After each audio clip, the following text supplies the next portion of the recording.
গত 23 ডিসেম্বর 2024 তারিখ চাঁদপুরের হাইমচরে এমবি আল বাখেরা জাহাজে 7 জনকে হত্যা ও একজনকে গুরুতর জখমের ঘটনা ঘটে। উক্ত ঘটনা বিভিন্ন প্রিন্ট ও ইলেকট্রনিক মিডিয়া ও সামাজিক যোগাযোগ মাধ্যমে প্রচারিত হলে তা সারা দেশব্যাপী ব্যাপক চাঞ্চল্যের সৃষ্টি করে।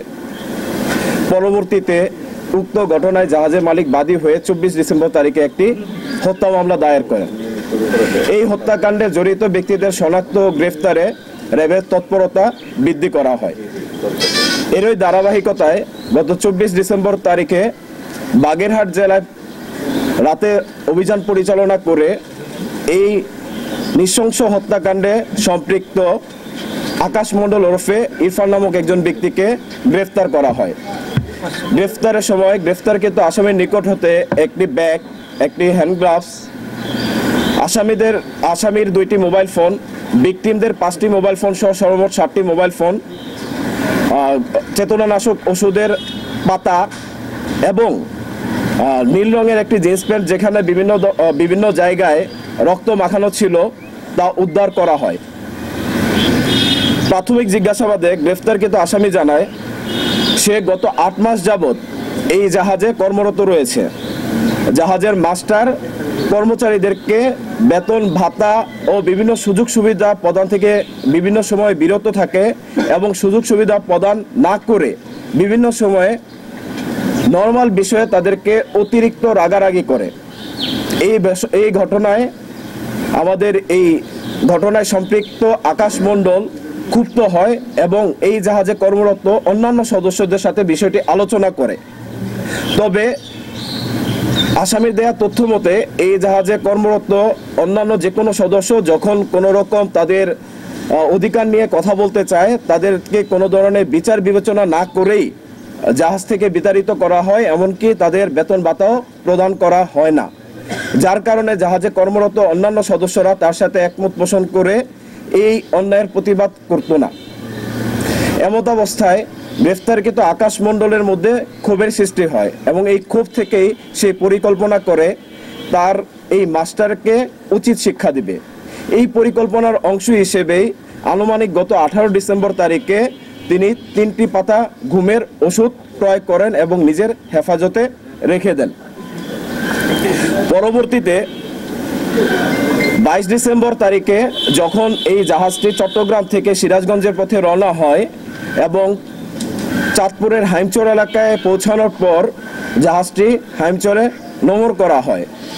নোঙরকালীন সময়ে জাহাজে ভিকটিম যিনি বর্তমানে বেঁচে আছেন জুয়েল এবং এই আসামি আকাশ মণ্ডল ওরফে ইরফান, তারা 2 জন জাগ্রত অবস্থায় ছিল।